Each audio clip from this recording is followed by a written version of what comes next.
প্রিয় মুসলিম এবং অমুসলিম ভাই ও বোনেরা, আসসালামু আলাইকুম ওয়া রাহমাতুল্লাহি ওয়া বারাকাতুহু। আমাদের স্রষ্টা আল্লাহ তাআলার দয়া, শান্তি ও রহমত আপনাদের সবার উপরে বর্ষিত হোক। আমাদের অনুষ্ঠানে স্বাগতম। Ramzan a date with doctor Zakir. আমি আপনাদের হোস্ট ইউসুফ চেম্বার্স। আর আজকে আমরা দর্শকদের বিভিন্ন প্রশ্নের উত্তর দেব, যার টপিক জাকাত। আসসালামু আলাইকুম ডক্টর জাকির। ওয়ালাইকুম আসসালাম রহমতুল্লাহ বারাকাতুহু। আমরা এই টপিকের উপর দর্শকদের কাছ থেকে অনেক প্রশ্ন পেয়েছি। সম্ভবত এই টপিকের উপরই দর্শকরা সবচাইতে বেশি প্রশ্ন করেছেন। তাহলে আমি প্রশ্নগুলো হাতে নিয়ে আপনাকে জিজ্ঞাসা করা শুরু করি। ডক্টর জাকির, প্রথম প্রশ্ন করেছেন আমাদের একজন দর্শক। এখানে বেশ কয়েকটা প্রশ্ন আছে যেগুলোকে কিছুটা টেকনিক্যাল বলা যায় আর আমি নিশ্চিত আপনিও এগুলো সম্পর্কে জানেন। তবে কিছু লোক বলে যে সম্পদের উপর জাকাত দেয়া যদি নিসাব লেভেলের উপরে থাকে সেটা তাকে দিতে হবে নাকি জীবনে মাত্র একবার। যদি আপনি কোনো সম্পদ বা স্বর্ণের উপর জাকাত দেন তাহলে পরের বছর জাকাত দিতে হবে না। এটা নিয়ে কি বিশেষজ্ঞগণের মধ্যে মতভেদ আছে? আলহামদুলিল্লাহ ওয়াসসালাতু ওয়াসসালাম আলা রাসূলিল্লাহ ওয়া আলা আলিহি ওয়া সাহবিহি আজমাইন, আম্মা বাদ। আউযু বিল্লাহি মিনাশ শাইতানির রাজীম। বিসমিল্লাহির রহমানির রহিম। রব্বি ইশরাহ লি সাদরি ওয়া ইয়াসসির লি আমরি ওয়াহলুল উকদাতাম মিন লিসানি ইয়াফকাহু কাওলি। আপনার এই প্রশ্নটার উত্তরে বিশেষজ্ঞগণের কোনো মতভেদ নেই যে জাকাত প্রতি বছর দিতে হবে নাকি জীবনে একবার দিলেই সেটা চলবে। গত 1400 বছরে সেই সাহাবীগণদের সময় থেকে শুরু করে তারপর এখন পর্যন্ত কোনো বিশেষজ্ঞ বা কোনো আলেম বলেননি যে জাকাত জীবনে মাত্র একবার দিলেই আর কখনো দেওয়া লাগবে না। কোরআন পড়ে দেখবেন, হাদিস পড়ে দেখবেন, নবী সাল্লাল্লাহু আলাইহি সাল্লামের হাদিস কোনো হাদিসে পাবেন না, কোরআনের কোনো আয়াতও পাবেন না। আর কোনো বিশেষজ্ঞ কখনো বলেননি যে জাকাত মাত্র একবার দিতে হবে। অন্যান্য বিষয়গুলো তো মতভেদ আছে। এটা মাত্র কয়েক বছর আগের কথা। এই বিষয়টা নিয়ে আলোচনা করা হয়েছিল। আর সে সময় আমি ছিলাম চেন্নাইতে। এই প্রশ্নটাই আমাকে করা হয়েছিল। এই প্রশ্নটার উৎপত্তি চেন্নাইতে, সেটা দাক্ষিণাত্যে। সেখানে একজন স্থানীয় লোক এই প্রশ্নটা করেছিল। হাদিসে এরকম অসংখ্য উদাহরণ দেওয়া আছে যে জাকাত প্রতি বছর একবার দিতে হবে। এ ব্যাপারে কোনো রকম মতভেদ নেই। জানি না এই ইস্যুটা তারপরে কিভাবে আসে। যদি আপনি নবী সাল্লাল্লাহু আলাইহি সাল্লামের হাদিস পড়েন, এটার উল্লেখ আছে সুনান আবু দাউদ খণ্ড নম্বর 2 বুক অব জাকাত হাদিস নাম্বার 1568। আমাদের নবী মুহাম্মদ সাল্লাল্লাহু আলাইহি সাল্লাম বলেছেন, যদি তোমার 200 দিরহাম থাকে, এই সম্পদ যদি 1 বছর সঞ্চিত থাকে তাহলে 5 দিরহাম জাকাত দেবে। তার মানে 2.5%, 40 ভাগের 1 ভাগ। কারো যদি 20 দিনারের কম সঞ্চয় থাকে তাকে জাকাত দিতে হবে না। এখানে বলা হয়েছে আপনাকে জাকাত দিতে হবে যদি সেই সম্পদ পুরো 1 বছর আপনার কাছে থাকে। এখানে বলা হয়নি যে জীবনে একবার দিতে হবে। আমরা বুঝতেই পারছি 2 বছর সঞ্চিত থাকলে 2 বার দেবেন, 3 বছর থাকলে 3 বার দিতে হবে। সবাই বুঝতে পারছে। যদি কেউ বলে জীবনে একবার দিতে হবে তাহলে কোরআন এবং হাদিস থেকে সেটা স্পষ্টভাবে প্রমাণ করতে হবে। অনেকগুলো হাদিসে এই ব্যাপারটা পরিষ্কার করে বলেছে। এই হাদিসটা আছে সুনান আবু দাউদে খণ্ড নম্বর 2 বুক অব জাকাত হাদিস নম্বর 1577। আমাদের নবী মুহাম্মদ সাল্লাল্লাহু আলাইহি ওয়াসাল্লাম বলেছেন যে যদি কেউ 3টা জিনিস মেনে চলে তাহলে ধর্ম পালন হবে, শুধু আল্লাহর ইবাদত করবে। সে বলবে আল্লাহ সুবহানাহু ওয়া তাআলা ব্যতীত অন্য কোনো উপাস্য নেই। আর সে প্রতি বছর তার সঞ্চিত সম্পদের জাকাত দান করবে। তাহলে এখানে পরিষ্কারভাবে বলা হয়েছে প্রতি বছর একবার। তার মানে জাকাত প্রতি বছর দিতে হবে। তাই এ ব্যাপারে কোনো সন্দেহ থাকতে পারে না। এগুলো সব সহিহ হাদিস। এছাড়াও আরও কিছু রেফারেন্স দিয়ে এই দাবিটা ভুল প্রমাণ করা যায় যে জীবনে মাত্র একবার জাকাত দেবেন। এই হাদিসটা উল্লেখ করা হয়েছে সহিহ বুখারীতে খণ্ড নম্বর 2 বুক অব জাকাত হাদিস নাম্বার 1402। অনেকে যুক্তি দেখায় যে গবাদি পশুর উপর জাকাত দেয়া লাগবে না ইত্যাদি ইত্যাদি।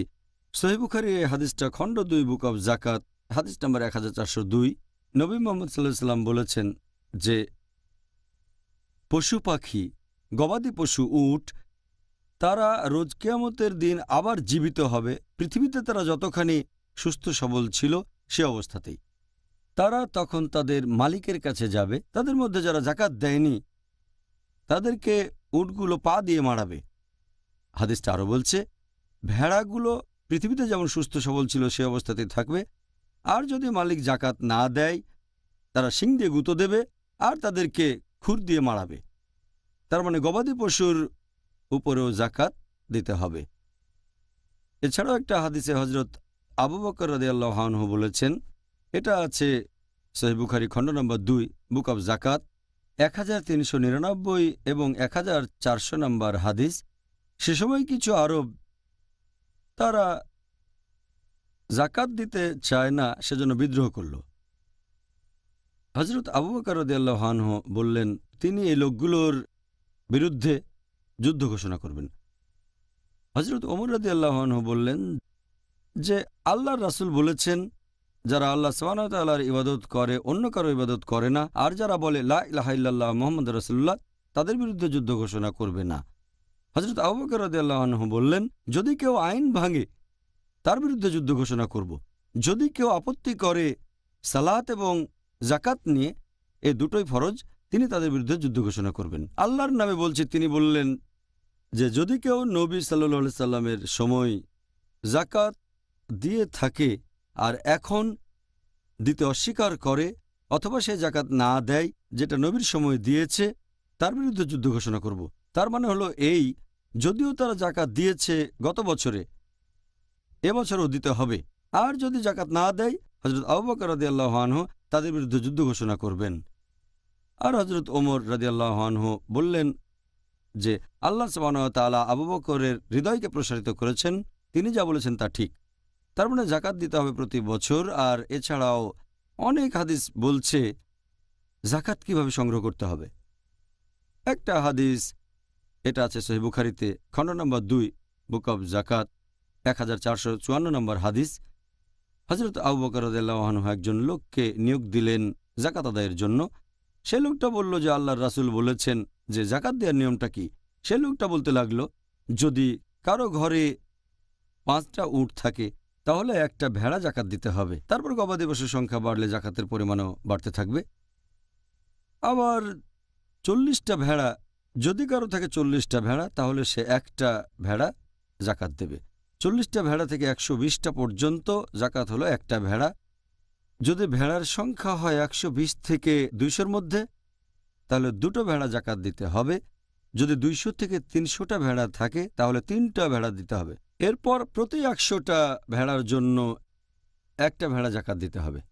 এখন এই লোক যখন জাকাত আদায় করতে যেত, সে তখন গবাদি পশুর কাছে গিয়ে পশুগুলোর মাথা গুনে দেখত যে কতগুলো নতুন পশু হয়েছে, কতগুলো নতুন বাচ্চা দিয়েছে। এভাবে সব গবাদি পশু গুনে দেখত তারা।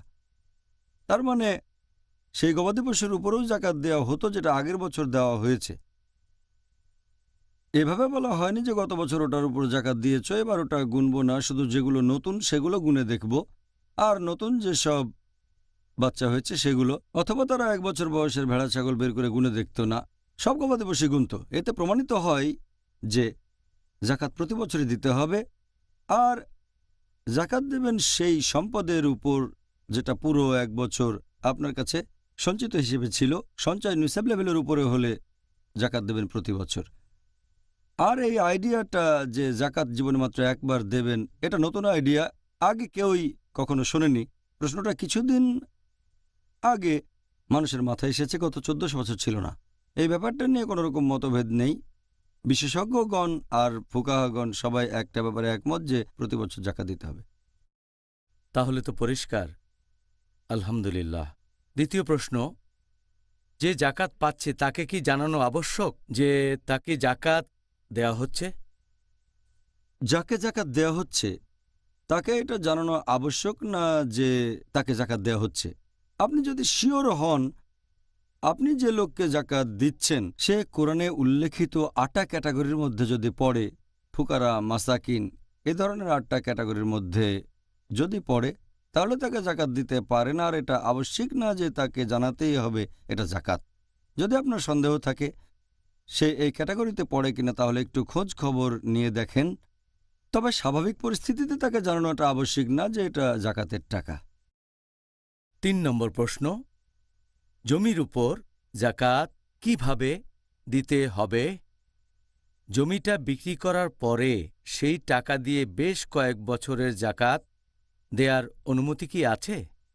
যদি বিক্রি করার উদ্দেশ্যে কোনো জমি কেনেন ব্যবসা করার জন্য, তাহলে সেই জমির 2.5% হারে আপনি জাকাত দিয়ে দেবেন সেই জমির মূল্যের উপর প্রতি বছর।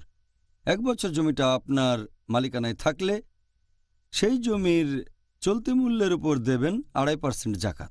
এখন আপনি যে সময়ে আপনার জাকাতের হিসেব করবেন, এখানে জমির ক্রয়মূল্য দিয়ে হিসেব করবেন না। জমির দাম বাড়তে পারে আবার কমতেও পারে, সেজন্য আপনার জমির বর্তমান মূল্য যেটা, আর যদি এই জমি 1 বছর আপনার মালিকানায় থাকে তাহলে বর্তমান মূল্যের উপর 2.5% হারে জাকাত দেবেন। একটা জমি ধরুন অনেক বছর আপনার মালিকানায় আছে, এখানে জাকাত দেবেন প্রতি বছর আপনার অন্যান্য সম্পদ থেকে। তবে অন্যান্য সম্পদ যদি না থাকে, শুধু এই জমিটাই আছে, আর যদি জাকাত দিতে না পারেন প্রতি বছর দেওয়াটাই ভালো। তবে যদি না পারেন, কোনো সম্পত্তি না থাকে, তাহলে একেবারে শেষ উপায় হিসেবে অবশ্য সেটা না করলেই ভালো। যদি আপনার কাছে টাকা না থাকে তাহলে বিক্রি না হওয়া পর্যন্ত জাকাতের টাকা বকেয়া রাখতে পারেন।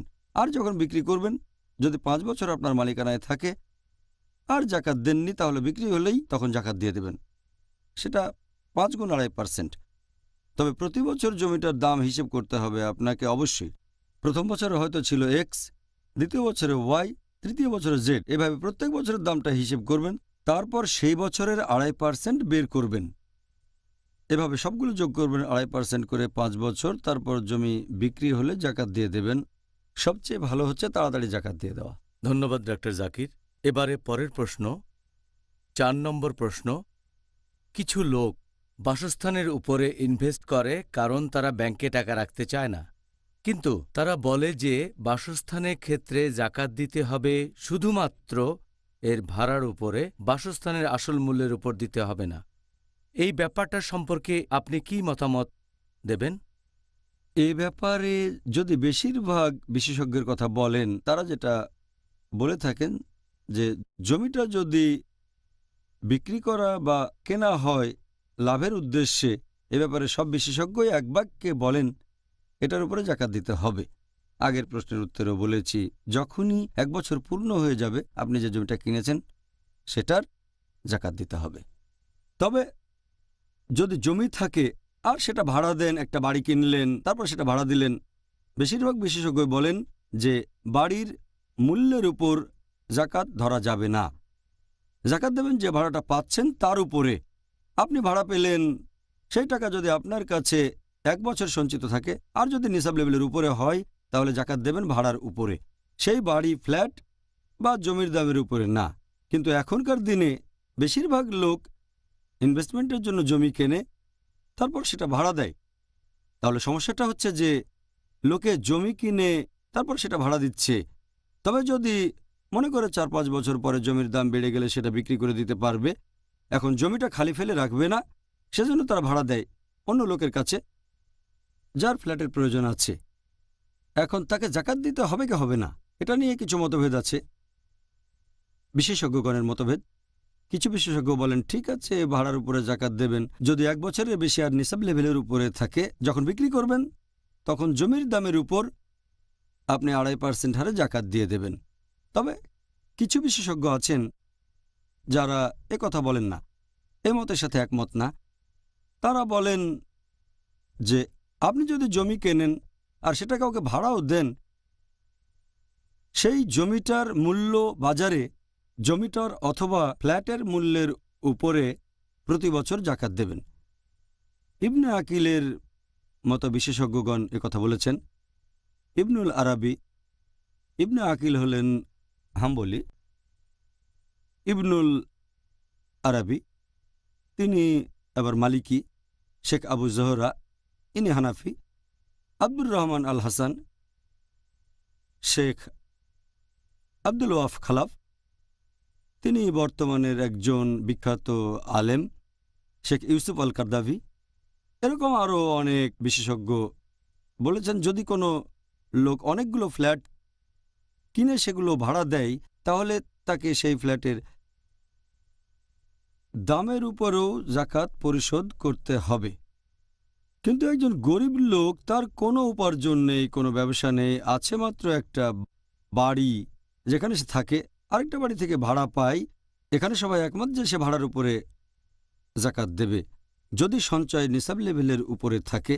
তবে অনেক ধনী লোক আছে যাদের অনেক ফ্ল্যাট, তারা এই ফ্ল্যাটগুলো কিনে সেগুলো ভাড়া দিয়েছে, এরকম প্রচুর সম্পদ আছে। তারা যদি বেশিরভাগ বিশেষজ্ঞগণের সাথে একমত হন যে জাকাত দিতে হবে শুধু ভাড়ার উপরে, ধরেন একজন লোকের 100টা ফ্ল্যাট আর তারপর দাম পড়েছে হয়তো হাজার হাজার ডলার, আর যে ভাড়া পায় সেটা দিয়ে তার ব্যক্তিগত চাহিদাগুলো মিটে যায়, আর 1 বছর ঘোরার আগে ভাড়া পাওয়ার আগেই সে আরেকটা ফ্ল্যাট কিনল, তাহলে যদি তার স্বর্ণের গহনাগাটি না থাকে তখন তার জাকাতই দেওয়া লাগবে না। ধরেন 100টা ফ্ল্যাট আস্তে আস্তে হলে 110, 120, 130, হয়তো বা সে লোক বোম্বের সবচেয়ে ধনী মানুষদের একজন হয়ে গেল, বা অন্য শহরে তার কাছে হয়তো শহরের অর্ধেক সম্পত্তি আছে, অর্ধেক সম্পদ তার। এখন যদি বলেন প্রতি বছর জাকাত দিতে হবে না, সে হয়তো একজন কোটিপতি, শহরের অর্ধেক হয়তো তারই, অথবা 4 ভাগে 3 ভাগই সে ভাড়া পাচ্ছে। যখন ভাড়ার টাকা পাচ্ছে 1 বছর পূর্ণ হওয়ার আগেই সে টাকা দিয়ে তার চাহিদা মেটালো জমি কিনে, এখানে সে জমির উপর জাকাত দিচ্ছে না, ভাড়ার উপর দিচ্ছে, তাহলে সেই লোক দিন দিন আরও বেশি ধনী হয়ে যাচ্ছে, জমির দামের উপরে 1 টাকাও দেবে না জাকাত।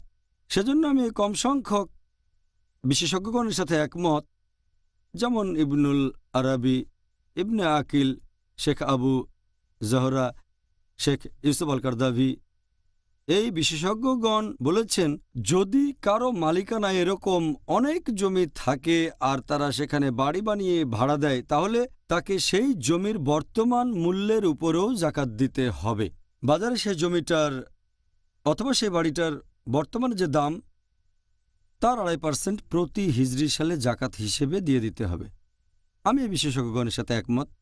আর যদি নাও হয়, যদি জাকাত হিসেবে টাকা বেশি দিয়ে ফেলেন, আল্লাহ আপনাকে প্রশ্ন করবেন না, অবশ্যই সেজন্য আপনি পুরস্কার পাবেন। যদি সাদকা দেন সেজন্য সব পাবেন। তাই যখনই মনে সন্দেহ আসবে দূর করার চেষ্টা করবেন, সেই দিকে যাওয়ার চেষ্টা করবেন যেখানে সব বেশি পাওয়া যায়, কারণ জাকাতের পরিমাণটা কম, কিন্তু যদি বেশি দিয়ে দেন আল্লাহ খুশি হবেন। লজিক্যাল বলে মনে হচ্ছে। প্রশ্ন 5, অনেক ধনী মুসলিম আছে যারা বিশাল বাড়ি তৈরি করে যেটা তাদের প্রয়োজনের চাইতে অনেক বেশি। সেই বাসার উপর জাকাত দিতে হবে না যেখানে সেই লোক বসবাস করে। বাড়িটা যদি ছোটখাটো হতো তাহলে টাকাটা বেঁচে যেত, তাকে কোনো জাকাত দেয়া লাগতো না। আর যেহেতু তারা বিশাল বাড়ি বানান সেই জন্য তারা জাকাত দেয়া থেকে অব্যাহতি পায়। আপনি কি বলবেন? এখানেও এ ব্যাপারেও বিশেষজ্ঞগণের মতভেদ আছে। সাধারণ নিয়মটা হচ্ছে মৌলিক চাহিদাটা কি, সেটা হচ্ছে একটা বাসস্থান। সেই বাসস্থানে আপনি আশ্রয় পাবেন, থাকবেন নিরাপদে গরম ঠান্ডা বৃষ্টি থেকে, এগুলোই মৌলিক চাহিদা। আর আপনি যে বাসায় থাকবেন সেটার উপর জাকাত দিতে হবে না, এটা নিয়ে কোনো মতভেদ নেই। তবে পরিস্থিতি যদি এরকম হয়ে যায় যে কেউ বানিয়েছে একটা প্রাসাদ, তার স্ত্রী আর 3-4 জন ছেলে মেয়ের জন্য লাগবে 2টা রুম, 3টা রুম, 4টা রুম, 6 রুম, কতগুলো, কিন্তু যদি থাকে প্রাসাদ যেটার সমান হয়তো 10টা সাধারণ বাড়ি, সেটার উপরে তাকে কি জাকাত দিতে হবে? এখানেও বেশিরভাগ বিশেষজ্ঞ তারা বলেন যে আপনি যে বাড়িতে থাকবেন সেটার উপরে জাকাত দিতে হবে না। তবে এটা পড়বে আরেকটা ক্যাটাগরিতে যার নাম ইসরাফ। আল্লাহ পবিত্রকরণে বলেছেন সূরা ইসরা অধ্যায় নম্বর 17 আয়াত নম্বর 26 ও 27 যে তোমরা অপব্যয় করো না, অপচয় করো না, কারণ যারা অপব্যয় করে তারা হচ্ছে শয়তানের ভাই। আল্লাহ বলেছেন সূরা ফুরকান অধ্যায় নম্বর 25 আয়াত নম্বর 67 যে এরা হলো বিশ্বাসী যারা ব্যয় করতে কার্পণ্য করে না, আবার অপচয়ও করে না, মেনে চলে মধ্যম পন্থা। তাহলে অপচয় করা হারাম ইসলামে, তাই এ ধরনের প্রাসাদ বানানো সম্পূর্ণ নিষিদ্ধ। কেউ বলে হারাম, কেউ বলে মাকরু, সেটা যাই হোক না কেন। তবে যেহেতু সেখানে থাকছেন তাই বেশিরভাগ বিশেষজ্ঞ বলেন জাকাত দিতে হবে না। কিন্তু এখানেও সেই বিশেষজ্ঞগণ ইবনে আকিল, ইবনুল আরাবি, শেখ আবু জহরা, শেখ আব্দুল ওয়াফ খালাফ, শেখ আব্দুর রহমান আল হাসান, শেখ ইউসুফ কারদাভি, এই বিশেষজ্ঞগণ বলেন যে কেউ যদি বানায় প্রাসাদ যেটা মৌলিক চাহিদার চেয়ে অনেক বেশি, চাহিদা মিটিয়েও অনেক বেশি, তাহলে এটা অতিরিক্ত সম্পদ। আর আমি আপনার সঙ্গে একমত, এই টাকা দিয়ে 10টা বাড়ি কিনে একটাতে থাকতে পারেন, তাহলে বাকি 9টা বাড়ির উপরে জাকাত দিতে হতো। যেহেতু বাড়িটা অনেক দামি, সেজন্য বিশেষজ্ঞগণ বলেন যে এই বাড়ির উপরেও জাকাত দিতে হবে।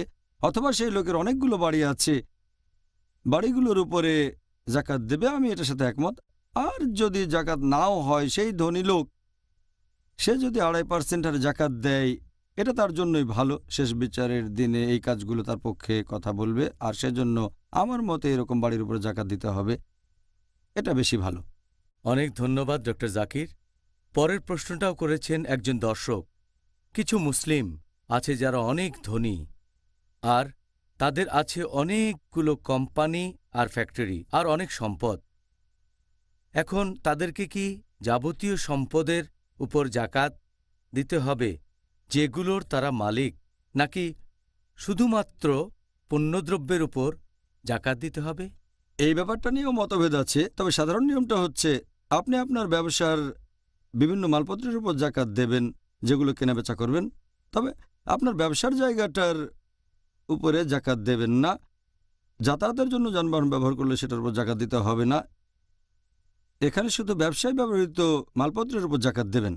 তবে যদি এমন হয় যে কোনো মুসলিমের অনেক কোম্পানি আছে, অনেক ফ্যাক্টরি আছে, সে হয়তো লক্ষ লক্ষ ডলারের মালিক, সে কি শুধু মালপত্রের উপরে জাকাত দেবে নাকি সব সম্পদের উপর?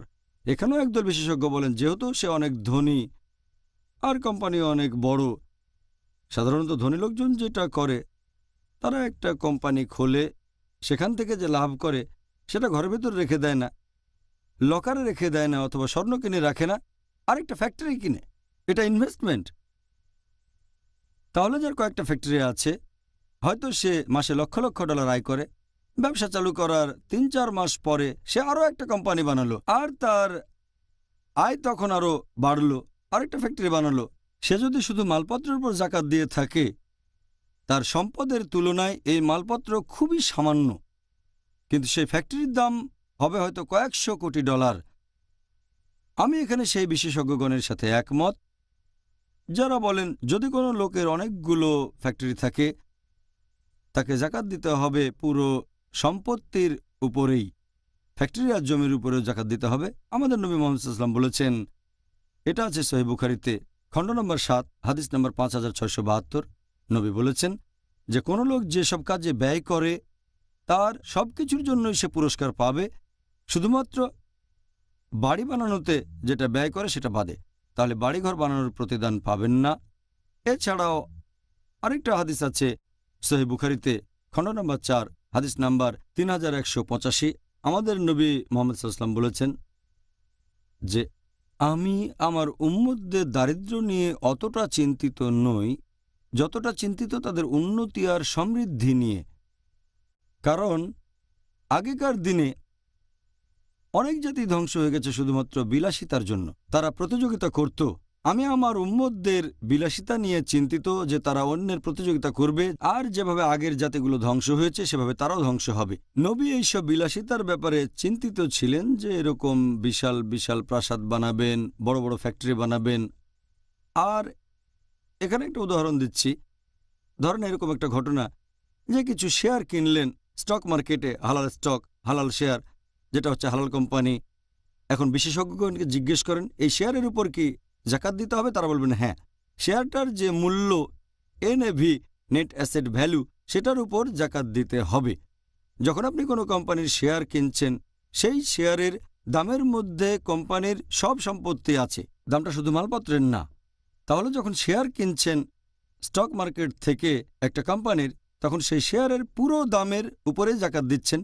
যদি একটা কোম্পানি সম্পূর্ণভাবে একজন মালিকানায় থাকে, তার মানে সে হলো কোম্পানির একমাত্র শেয়ার হোল্ডার। স্টক মার্কেটে যখন 1-2% শেয়ার কিনছেন, সেই 1-2%-এর পুরো জাকাত দিচ্ছেন। এটার মধ্যে আছে জমির দাম, সবকিছু। এখানে পুরো কোম্পানিটা তার, কিন্তু জাকাত দেবেন শুধু মালপত্রের। এভাবেই পার্থক্যটা দেখানো যেতে পারে। শেয়ারের ক্ষেত্রে পুরো সম্পদের উপর জাকাত দিচ্ছেন, একইভাবে কোম্পানির মালিক হলেও পুরো সম্পদের উপর জাকাত দেবেন। আর ইনশাল্লাহ এতে করে লোকের সম্পদ আরও বাড়বে, সওয়াবও বাড়বে ইনশাল্লাহ। সবচেয়ে ভালো যে আল্লাহ বলেছেন সূরা তাওবা অধ্যায় 9 আয়াত 34 ও 35 যে তোমরা স্বর্ণরৌপ্য পুঞ্জীভূত করো না। অনেক লোকই আছে যারা স্বর্ণ আর রৌপ্য জমিয়ে রাখে আর তা থেকে আল্লাহ তাআলার পথে ব্যয় করে না, সেটার জাকাত দেয় না। তাদের ভয়ঙ্কর শাস্তির সংবাদ দাও। দোজখের আগুনে তাদের সেই সম্পদ উত্তপ্ত করা হবে, তারপর সেটা দিয়ে ছাপ দেওয়া হবে তাদের কপালে, শরীরের সামনে আর পেছনে।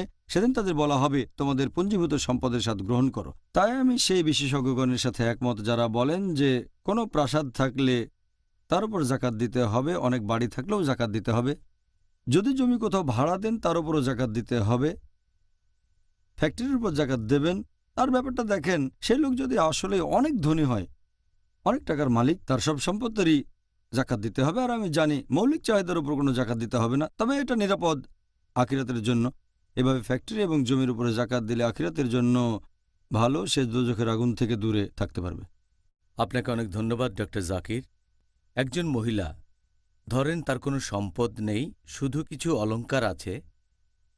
সেই অলংকারের উপর জাকাত দিতে হলে তার কিছু অলংকার কি বিক্রি করা উচিত? যদি অলংকার বা গহনার কথা বলেন, যদি স্বর্ণ হয় আর যদি সেটা নিসাব লেভেলের উপরে থাকে, 85 গ্রাম স্বর্ণ বা তার চেয়ে বেশি, তাহলে জাকাত বাধ্যতামূলক। যদি রৌপ্য হয় তাহলে পরিমাণ হবে 595 গ্রাম অথবা তার বেশি। যদি নিসাব লেভেলের উপরে থাকে তাহলে জাকাত বাধ্যতামূলক। আপনি অন্যান্য সম্পদ থেকেও জাকাত দিতে পারেন অথবা গহনা থেকেও দিতে পারেন। যদি অন্য কোনো উৎস থাকে সেখান থেকে দেবেন প্রত্যেক বছরই 2.5% সেই স্বর্ণ অথবা রৌপ্য গহনার যে দাম আসে। যদি টাকা না থাকে তাহলে তার হয়ে অন্য কোনো আত্মীয় দিয়ে দিতে পারে, হতে পারে তার বাবা, ভাই, মা, যে কোনো আত্মীয় দিতে পারে। তবে যদি তার টাকা বা আত্মীয় স্বজন না থাকে তাহলে সেই গহনার কিছু অংশ বিক্রি করতে হবে। ধরেন সে তার গহনা থেকে 2.5% বিক্রি করে সেখান থেকে জাকাত দিল, এটা বাধ্যতামূলক অবশ্যই দিতে হবে প্রত্যেক বছর। আচ্ছা, ধন্যবাদ। এবারে পরের প্রশ্নটা হলো, যদি প্রতি বছর 2.5% জাকাত দেওয়া হয় সঞ্চয় বা অলংকারের উপর প্রত্যেক হিজরি বছরে, তাহলে 40 বছর পরে তার কোনো সম্পদই থাকবে না। প্রশ্নটা কি ঝামেলা করবে? অনেক মানুষই ভাবে এভাবে যদি 2.5% হারে জাকাত দেন, 2.5 গুণ 40 সেটা হয়ে যাবে 100%। প্রতি বছর যদি 2.5% জাকাত দেন তাহলে 40 বছর পরে আপনার কিছুই থাকবে না। আসলে এখানে যুক্তিটা বেশ দুর্বল, কারণ জাকাত দিবেন সেই সঞ্চয় থেকে যেটা পুরো 1 বছর আপনার কাছে। তাহলে যদি ধরেন কারো কাছে হয়তো 100 গ্রাম স্বর্ণ আছে, তাকে প্রথম বছর জাকাত দিতে হবে 2.5%, তার মানে 2.5 গ্রাম স্বর্ণ। পরের বছর সে 97.5 গ্রামের উপরে জাকাত দেবে 2.5% হারে, 100 গ্রামের উপরে না। তখন সেটা 2.5 গ্রাম স্বর্ণ কম হবে। তাহলে এভাবে 40 বছরের বেশি পার হয়ে যাবে। তার সম্পদ কখনোই পুরোপুরি শেষ হবে না, কখনোই না। এমনকি এটা কয়েকশো বছর, শত শত বছর ধরে জাকাত দিলেও শেষ হবে না। জাকাতের পরিমাণ কমতে থাকবে, কিছু অংশ অবশিষ্ট। আর এছাড়াও সম্পদটা যখন নিসাব লেভেলে পৌঁছাবে, যদি কয়েক বছর ধরে 2.5% জাকাত দিয়ে যান, বেশ কয়েক বছর দিলেন, হয়তো 5, 10, 15 বছর,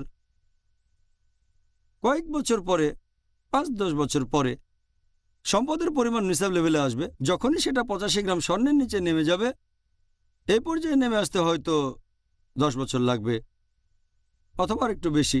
যখনই নিসাব লেভেলের নিচে নেমে যাবে আর জাকাত দেওয়া লাগবে না। অথবা কারো যদি থাকে 1000 গ্রাম স্বর্ণ, সে জাকাত দিতে থাকবে, তবে নিসাব লেভেলের নিচে নেমে গেলে জাকাত দিতে হবে না। তাই সম্পদ কখনোই শেষ হবে না। নিসাব লেভেলের নিচে জাকাত দিলেও সেটা কখনোই শেষ হবে না। তবে নিসাব লেভেলের নিচে গেলে ইসলামিক শরিয়া অনুযায়ী আপনাকে জাকাত দিতে হবে না। আর এই কারণে আলহামদুলিল্লাহ জাকাতের পরিমাণ প্রতি বছরই আস্তে আস্তে কমে যায়। জাজাকাল্লাহ খায়ের, অনেক ধন্যবাদ। পরের প্রশ্ন, হীরা বা দামি পাথরের ক্ষেত্রে কি জাকাত দিতে হবে?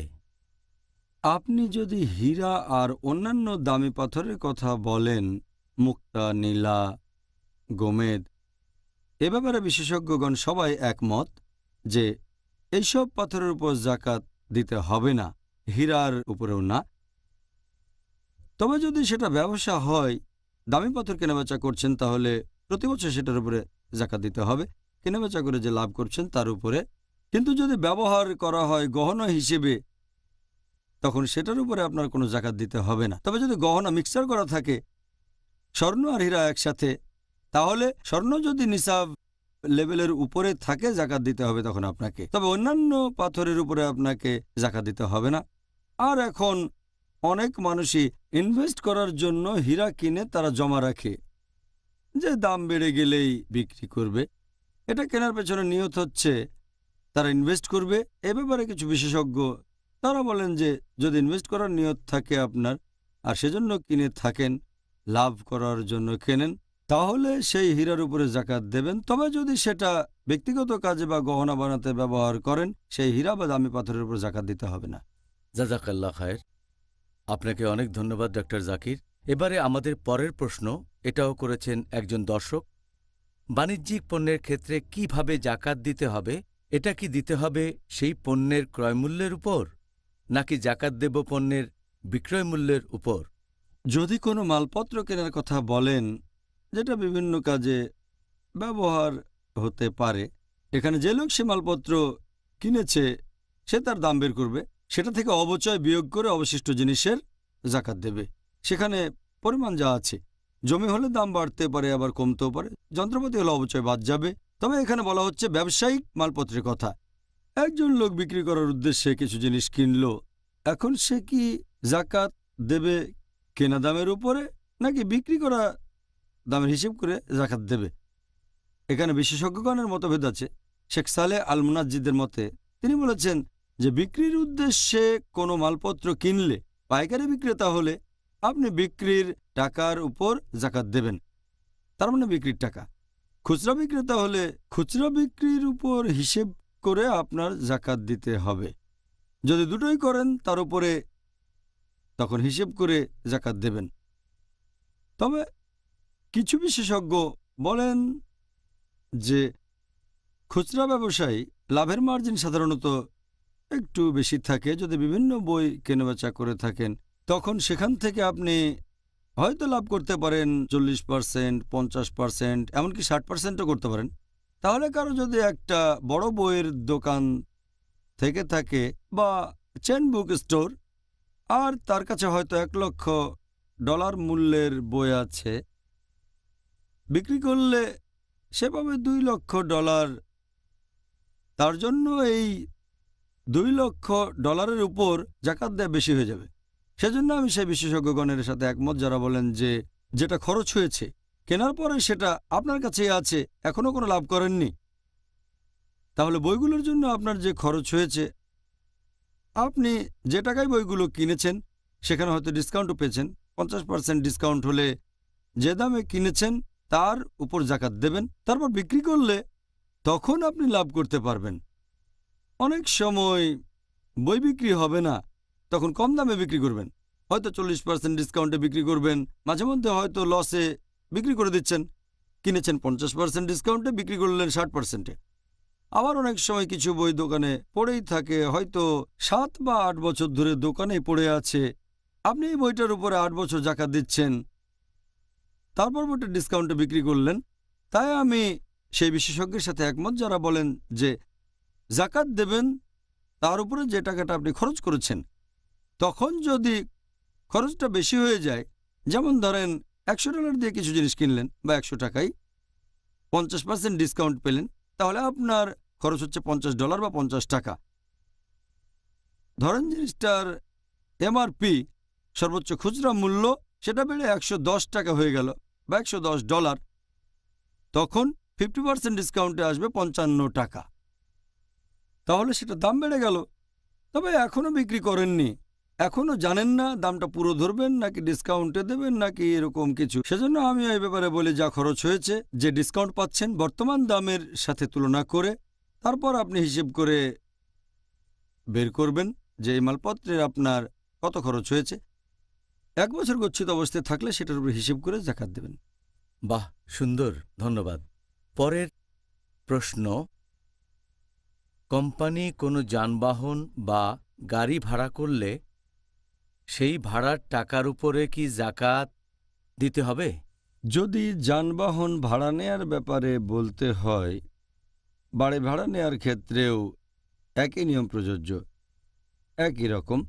তাই বেশিরভাগ বিশেষজ্ঞ বলেন যে যদি যানবাহন ভাড়া নেওয়া হয় যাকাত দেয়া লাগবে না সেই যানবাহনের উপর। ধরেন সেটা চালায় একজন ট্যাক্সি ড্রাইভার, আর সে খুব গরিব লোক, মাত্র একটাই ট্যাক্সি, হয়তো সে মাসে মাত্র কয়েক হাজার ডলার আয় করে অথবা কয়েক হাজার টাকা। আর এখানে যদি তাকে সেই গাড়িটার দামের উপর যাকাত দিতে হয় ট্যাক্সির উপর, সেটা অবিচার হয়ে যাবে। সেজন্য আমার মতে গাড়ির উপর যাকাত দিতে হবে না। অন্যদিকে যদি এমন কেউ থাকে যার অনেকগুলো গাড়ি আছে, হয়তো কয়েক হাজার গাড়ি আছে, বিভিন্ন কোম্পানি আছে যাদের অনেকগুলো বড় বড় গাড়ি আছে, তাদের জন্য এই গাড়ি এক ধরনের সম্পদ। গাড়িগুলো ভাড়া দিয়ে তারা প্রতি মাসে আরও নতুন নতুন গাড়ি কিনতে পারে।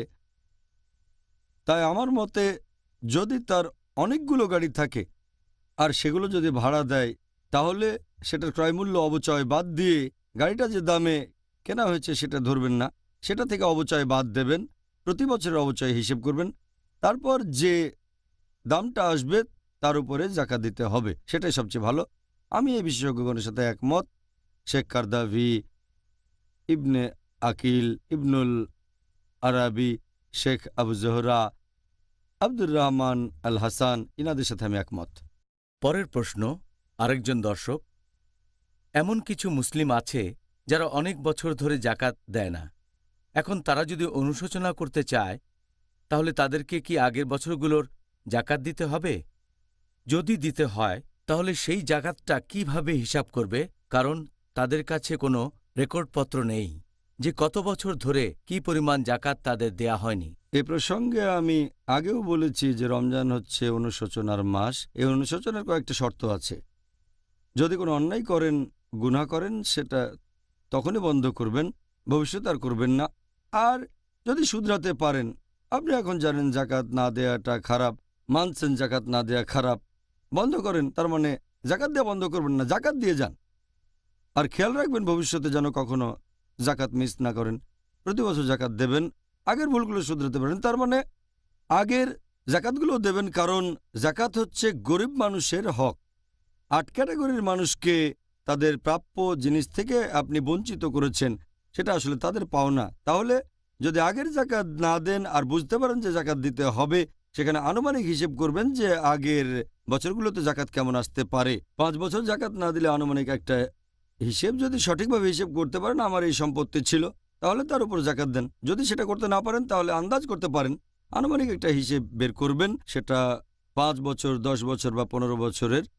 প্রতি বছর আপনার উদ্বৃত্ত সম্পদ বা সঞ্চয়ের 2.5% হিসেব বের করে যত তাড়াতাড়ি সম্ভব দিয়ে দেবেন। যত তাড়াতাড়ি দেবেন ততই ভালো, তাহলে আসলে অনুতপ্ত হয়েছেন।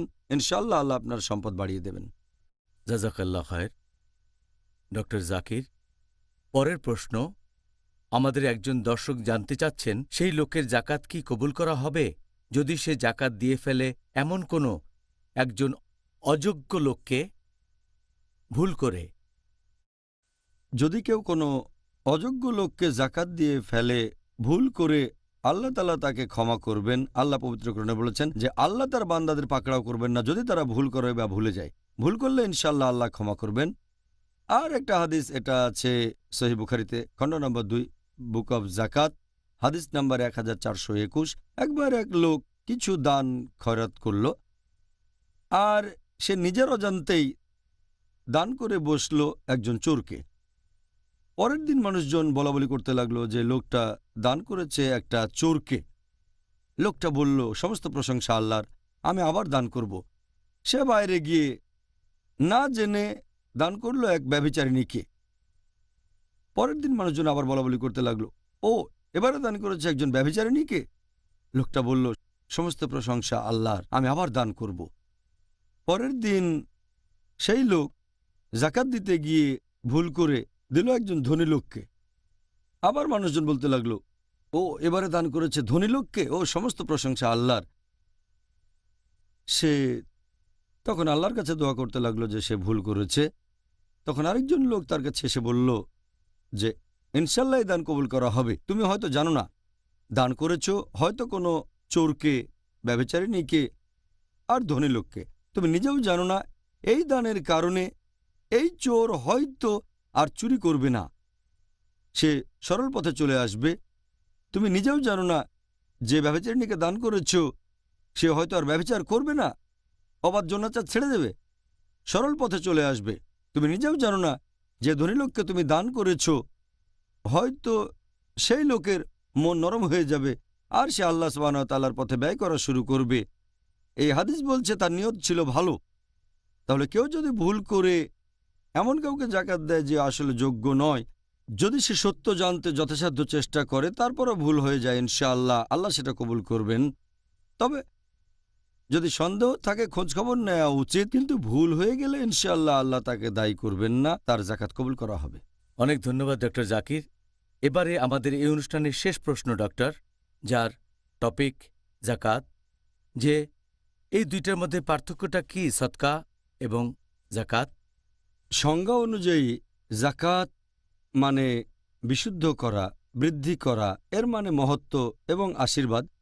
আর সাদকার মূল আরবি শব্দ হচ্ছে সিদ, যার মানে আন্তরিকতা, অর্থাৎ আল্লাহ সুবহানাহু ওয়া তাআলার প্রতি বিশ্বাসে আন্তরিকতা। এখন ইসলামিক শরিয়া অনুযায়ী জাকাত এটা হচ্ছে একটা বাধ্যতামূলক বার্ষিক দান। যেসব মুসলিমের সঞ্চয়ের পরিমাণ বা উদ্বৃত্ত সম্পদ নিসাব লেভেলের উপরে আছে, সেটা যদি তার কাছে 1 বছর থাকে তাহলে সেটার উপর প্রতি বছর 2.5% জাকাত দিতে হবে। আর সাদকার ব্যাপারে যদি বলেন, এটা একটা ঐচ্ছিক দান। জাকাত দেওয়াটা আল্লাহর ইবাদত, আল্লাহ তাআলার আদেশ মেনে চলা। সাদকা দেওয়াটা আল্লাহর ইবাদত, আল্লাহর আদেশ মেনে চলা, তবে এটা ঐচ্ছিক। জাকাত আর সাদকার মধ্যে প্রধান পার্থক্য হচ্ছে জাকাতের ক্ষেত্রে কিছু শর্ত পূরণ করতে হবে। 1 নাম্বার, এটা হতে পারে বিশেষ কিছু জিনিসের উপর, যেমন হতে পারে স্বর্ণ, রৌপ্য, স্বর্ণ বা রৌপ্যের অলংকার, পণ্যদ্রব্য, হতে পারে ব্যবসার কাজ, কৃষিদ্রব্য, গবাদি পশু, এরকম বিভিন্ন জিনিস। সদকার ক্ষেত্রে আপনার কোনো সম্পদ থাকতে হবে না, আপনি সদকা দিতে চাইলে দিয়ে দিতে পারেন। আর 2 নাম্বার, জাকাতের ক্ষেত্রে এই সঞ্চয় বা উদ্বৃত্ত সম্পদ আপনার কাছে গচ্ছিত থাকবে পুরো 1 বছর, তারপর দেবেন জাকাত। সদকার ক্ষেত্রে আপনার কাছে কোনো নির্দিষ্ট পরিমাণ সম্পদ নির্দিষ্ট সময়ের জন্য থাকতে হবে না, আপনি চাইলে যে কোনো সময় সদকা দিয়ে দিতে পারেন।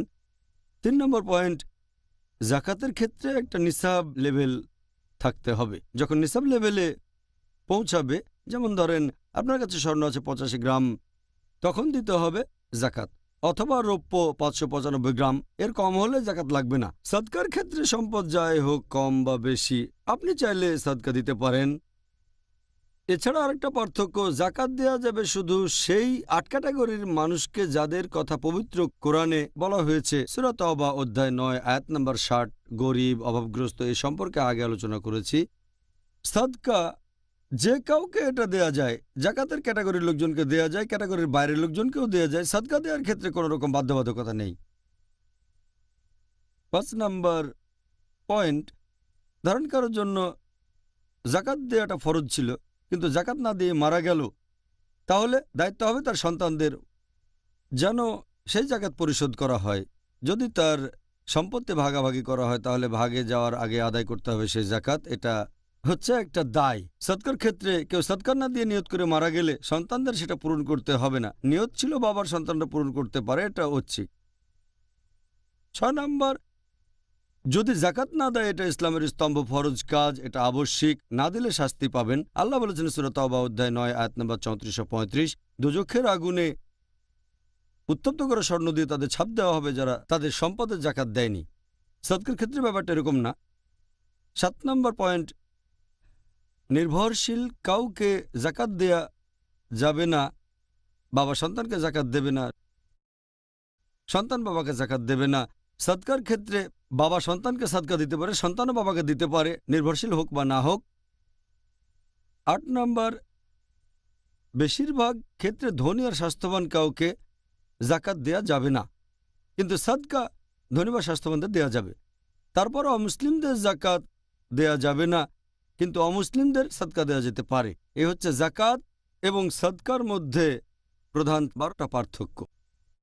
তাহলে আপনাকে অনেক ধন্যবাদ ডক্টর জাকির। আমাদের অনুষ্ঠান এখানেই শেষ। আমি আশা করছি আমাদের দর্শকরা খুব ভালোভাবেই বুঝতে পেরেছেন এই জাকাত জিনিসটা কি, কে জাকাত গ্রহণ করবে, আর এই জাকাতের পরিমাণ কিভাবে হিসাব করা হয় ইত্যাদি, যেগুলোর ভিত্তি হল আমাদের নবী মুহাম্মদ সাল্লাল্লাহু আলাইহি সাল্লামের সহি হাদিস আর অবশ্যই আল্লাহ সুবহানাহু ওয়া তাআলা প্রেরিত আসমানি কিতাব পবিত্র কোরআন, যেটা এসেছে পুরো মানুষ জাতির জন্য। জাযাকাল্লাহ খায়ের ওয়াইয়াকুম। ডক্টর জাকির। তাহলে ভাই ও বোনেরা, আমরা আমাদের এই অনুষ্ঠানের শেষ পর্যায়ে চলে এসেছি। আর আজকের অনুষ্ঠানে আমরা চেষ্টা করেছি আপনাদের পাঠানো গুরুত্বপূর্ণ সব প্রশ্নগুলো নিয়ে আলোচনা করতে, যেগুলো আপনারা পাঠিয়েছেন ইমেইলে এবং অন্যান্য বিভিন্ন পদ্ধতিতে, যেমন পোস্ট করার মাধ্যমে। আমরা আশা করছি আর দোয়া করছি আল্লাহ তাআলার কাছে যে আপনারা যেন এই অনুষ্ঠান দেখে দারুণভাবে উপকৃত হন। নিশ্চয়ই আপনারা উত্তরগুলো বেশ উপভোগ করেছেন। আজকে আমাদের এই অনুষ্ঠানে রমজান আর ডেট উইথ ডক্টর জাকির, এখানে আমি ছিলাম আপনাদের হোস্ট ইউসুফ চেম্বার্স। আর আগামীকাল আমাদের আলোচনা করার যে টপিকটা, যেটা আসলে খুবই গুরুত্বপূর্ণ টপিক, আর সেটা হলো লাইলাতুল কদর। আপনাদের সাথে আবারও দেখা হবে আগামীকাল একই সময়ে। আসসালামু আলাইকুম ওয়া রাহমাতুল্লাহি ওয়া বারাকাতুহু।